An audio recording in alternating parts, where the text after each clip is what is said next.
दिनै बर' थुनलाइ आफाद आरो दुलाराय बर' फरायसा आफाद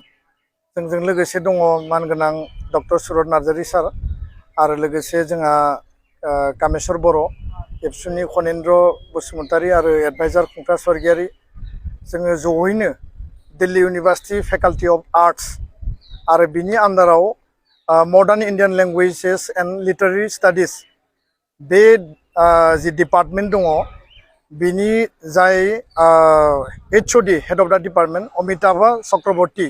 आरो बिथाङा डीन फेकाल्टी अफ आर्ट्स आरो लोगोसे मिताली बर्मन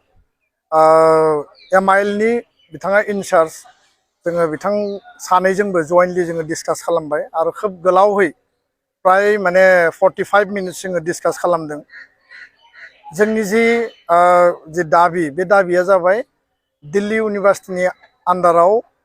बर' डिपार्टमेन्ट बर' साबजेक्ट स्टार्ट खालामनानै दिल्ली इउनिभार्सिटीआव फरायनाय गासै जोंनि बर' स्टुडेन्टफोरनि जि मोनसे MIL साबजेक्ट लानांगौ बा एबिलिटि एनहेन्सिं जि कर्स दङ बेखौ साबजेक्ट हिसाबै जि फरायनो मोननायनि जि स्कप बेनि सायाव जों गोथौ आरो गुवारै सावरायो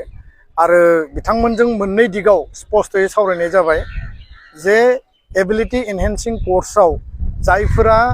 हाई स्कुल लेभेलसिम बर' मिडियामजों फरायदों बा कलेज आरो गुबुन लेभेलाव हायर सेकेन्डारि लेभेलाव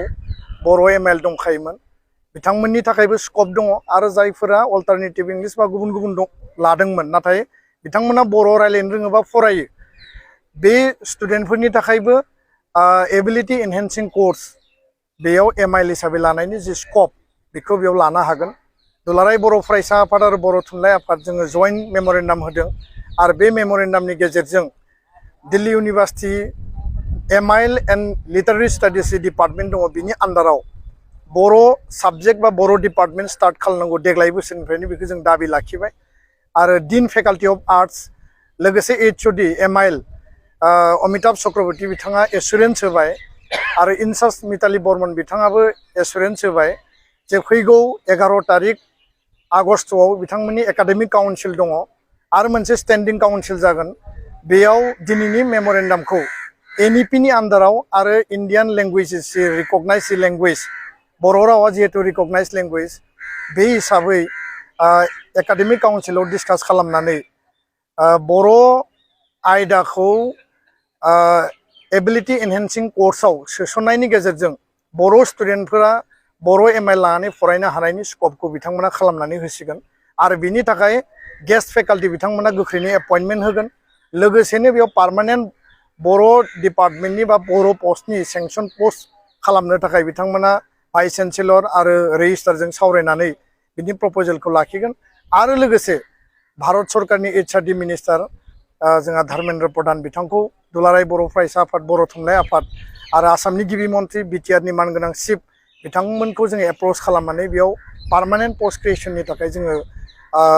दाबि लाखिगोन। नाथाय दिनै जोङो बर' हारिनि थाखाय बर' राव थुनलाइनि थाखाय गोजोनथावना आरो गोग्गाथावना दिनै सान होननानै बुंनांगोन। गोलाव सम जोंहा मोनसे आसा आरो मिजिं दङमोन जोंहा मोनसे दाबि दङमोन दिल्ली इउनिभार्सिटीआव बर' साबजेक्ट बर' MIL बर' डिपार्टमेन्ट बेयाव आरम्भ जानांगौ आरो बेखौ मोगथाङाव जाफुंहोनो थाखाय बर' थुनलाइ आफाद आरो एबसुनि जयेन्ट जि डेलिगेसन टीम दिनै जों मेम'रेन्डामखौ होबाय गोथौ आरो गुवारै सावरायबाय आरो एबिलिटि एनहेन्सिं कर्स स्टार्ट खालामनायनि खोथाखौ जोंनो बिथांमोना एसुरेन्स होबाय एकाडेमिक काउन्सिल आरो स्टेन्डिं काउन्सिलाव डिसिसन लानायनि खोथाखौ जोङो स्पष्टयै बुंबाय आरो उननि समाव जयेन्टलि बर' थुनलाइ आफाद दिल्ली इउनिभार्सिटीनि MIL डिपार्टमेन्ट जयेन्टलि माखासे वर्कशप सेमिनार लानायनि बाथ्राखौबो दिनै जोङो स्पष्टयै सावरायदों आरो खोब सम्भब जोङो अक्ट'बर नभेम्बराव मोजां समाव माखासे जयेन्ट इनिशिएटिभ आरो दुलाराय बर' फरायसा आफादा 100% बे इनिशिएटिभफोरखौ सापर्ट होलांगोन बेखिनि खोथाखौनो आङो फोरमायबाय। गोजोन्थों।